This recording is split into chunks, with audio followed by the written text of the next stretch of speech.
ঠাকুরের আতুল চরণে প্রণাম জানিয়ে, আরাধ্যা জগৎজননী বড় মায়ের আতুল চরণে প্রণাম জানিয়ে, পরম পূজ্য পাদবর্দার চরণে প্রণাম জানিয়ে, পূজনীয় আচার্যদেবের চরণে প্রণাম জানিয়ে সকলকে আমার রানন্দিত জয়গুরু বলে আলোচনা প্রসঙ্গে সপ্তম খণ্ডে 19 পৌষ 1352 সাল রবিবার।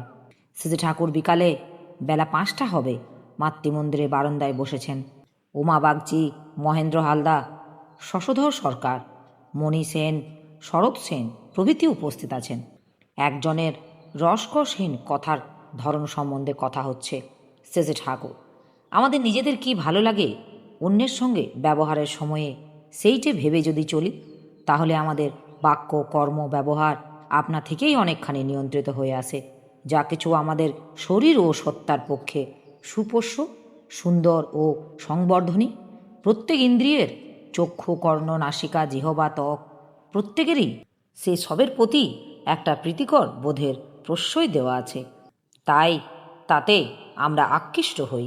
যেমন মিষ্ট শব্দ আমাদের ভালো লাগে, কর্কশটা তেমন ভালো লাগে না। আমরা সহ্য করতে পারি না তত। প্রত্যেক ব্যাপারই এমনতর। অমূল্যদার মা: কারো গলার স্বর যদি কর্কশ হয়, সে কি করবে? ভগবান যা দিয়েছেন তার উপর তো মানুষের কোনো হাত নেই। শ্রী ঠাকুর: যার গলার স্বর যেমনই হোক, ভিতরের ভাবটা যদি মোলায়ম হয়, তবে তার ভিতর দিয়ে একটা মিষ্টত্ব ফুটে ওঠে।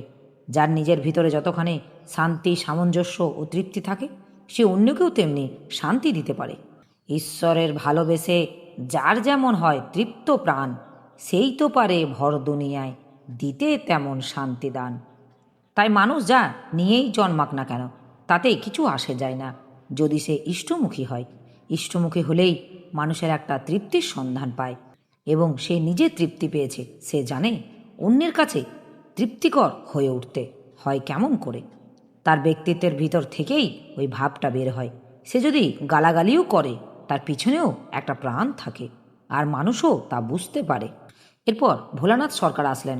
কাজকর্ম সম্বন্ধে কথা উঠল। শ্রী ঠাকুর কথা প্রসঙ্গে বললেন, মানুষের সহকারী না থাকলে মুশকিল। হিটলারের কথা ছিল প্রত্যেকে দায়িত্বশীল সহকারী সৃষ্টি করবে, সেটা ছিল আবশ্যিক। এতে একজন যদি মুছেও যায়, তাহলে সংগঠনের ক্ষতি হয় না। আপনাকে এখন এখানে দরকার, কলকাতায়ও দরকার। এই অবস্থায় এক জায়গায় কাজ ক্ষতিগ্রস্ত হবেই, কিন্তু আপনার যদি উপযুক্ত সহকারী থাকতো, আপনি নিজে এক জায়গা থেকে আরেক জায়গায় কাজ তাকে দিয়ে পরিচালনা করতে পারতেন। সহকারী যে হবে, তাকে নিজের কাজে পুরোপুরি প্রস্তুত করা লাগে, যাতে নিজের অনুপস্থিতিতে সে পুরোপুরি সেই কাজ সমভাবে করে ও করতে পারে। অবশ্য ব্যক্তিত্বের পার্থক্য যা, তা তো কোনোভাবেই পূরণ হবার নয়, তবু মোটামুটিভাবে কাজ চলে যায়। সন্ধ্যায় রাজেন মজুমদার, স্পেন্সার দা, সতু সান্যাল প্রভৃতি আসলেন। দাদা ও মায়েদের মধ্যে আরও অনেকেই উপস্থিত আছেন। সুখ এবং সন্তোষ সম্বন্ধে কথা উঠল। শ্রী ঠাকুর বললেন, সুখ একটা জিনিস আর সন্তোষ আর একটা জিনিস। সুখ না থেকেও মানুষের সন্তোষ থাকতে পারে, আর সন্তোষ থাকলে সুখ না থাকলেও পুষিয়ে যায়। একজন প্রশ্ন করলেন, কেমন? শ্রী ঠাকুর: ধরো একজন মহৎ মানুষ, সে হয়তো ত্যাগ ও দুঃখের জীবন বরণ করে নিয়েছে, তথাকথিত সুখ স্বাচ্ছন্দ্য যাকে বলে, তার হয়তো নেই, কিন্তু ভিতরে আছে সন্তোষ। এই সন্তোষ যদি থাকে, তাহলে সুখ না থাকায় দরুন তার কোনো দুঃখ থাকে না। আবার তার স্ত্রী পুত্র যারা, তারাও যদি তাকে সত্যি ভালোবাসে, তবে যতই কষ্ট করুক না কেন, তার ভিতরে সন্তুষ্ট থাকে।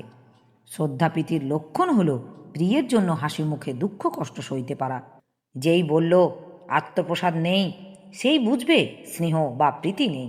কারোর উপর ভালোবাসা থাকলে তার জন্য যত কষ্টই হোক না কেন, সে কষ্টকে কষ্ট বলে মনে হয় না, তার সম্বন্ধে কোনো অনুযোগ থাকে না, বরং সে ভাবে আমি তাকে সুখী করতে পারলাম না। তার তো পাওয়ার ধান্দা নেই, দেওয়ার ধান্দা। কেমন করে প্রিয়কে সুখী করবে সেই তালে থাকে।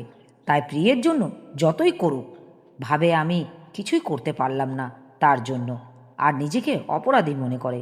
কিন্তু প্রিয় সম্বন্ধে যার থাকে পূর্ণ পরিতৃপ্ত ও শ্রদ্ধাবোধ, তার সম্বন্ধে কোনো প্রশ্ন থাকে না। সীতা, দময়ন্তী, চিন্তা, ওরা ছিল ওই রকমের। হাতখানি নেড়ে ঘাটটা বেঁকিয়ে মোহন ভঙ্গিতে বললেন, সালা, যত যাই কও, ভালোবাসার মতো মাল নেই। ভালো যে বাঁচতে পারে সেই রাজা। বুকে তার কত বল, প্রাণে তার কত সুখ। কথায় কথায় সতুদা বললেন, যখন দেখি কোনো মানুষ কাউকে ভালোভাবে জানা সত্ত্বেও অন্যের কথায় পট করে তাকে সন্দেহ করে, তখন ভালো লাগে না। সেজে ঠাকুর, আমি যদি একটা মানুষকে ভালো জানি এবং পরে দেখি সে চুরি করছে, তাহলে ভাবব সেটা তার নতুন করে হয়েছে, সে আদৌ চোর নয়। সে চোর বলে ধারণা গঠন করব না। তা করলে এত মানুষ নিয়ে থাকতে পারতাম না। মানুষ খুব মানসিক দৈন্যগ্রস্ত না হলে একটা মানুষকে ভালো জেনে পরের কথায় তাকে খারাপ সাব্যস্ত করতে পারে না। এরপর একটু সময় চুপচাপ কাটল। সবাই চেয়ে আছেন তার পানে, দেখছেন তাকে। স্নিগ্ধ মাধুর্যে ভরে উঠেছে তাদের মন। ভোলানাথদাকে উঠতে দেখে জিজ্ঞাসা করলেন, কোনে যান? ভোলানাথদা, এবার উঠি।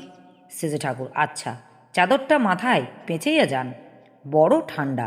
স্পেন্সারদাকে বললেন, ওরাকেল, কাগজের জন্য আমেরিকা থেকে একজন খ্যাতনামা সম্পাদক আনতে যদি পারো ভালো হয়, আর প্রেসের জিনিসপত্র ধীরে ধীরে জোগাড় করতে চেষ্টা করো। এইসান কাগজ করা চাই যে মানুষ যেন লুফে নেয়, শুধু হুজুগ বা হইচই নয়, জীবনের মাল থাকা চাই কাগজে। একদল গ্রামের ছোকরা যারা বাড়ি বাড়ি গান গেয়ে বেড়ায়, তারা সেজে ঠাকুরের সামনে গান গাইবার জন্য সৎসঙ্গ প্রাঙ্গণে অপেক্ষা করছিল। সেজে ঠাকুর তাদেরকে আদরের সঙ্গে ডেকে বললেন, কিরে, গান করবু নাকি? গান কর। তারা মহাফূর্তিতে গান গাইতে লাগলেন। আমার এই আলোচনা প্রসঙ্গে কিছু ভুল ত্রুটি হয়ে থাকলে আপনারা আমায় ক্ষমা করবেন। উপস্থিত দাদা, ভাই, বোন, মায়েদের আমার আনন্দিত জয় গুরু।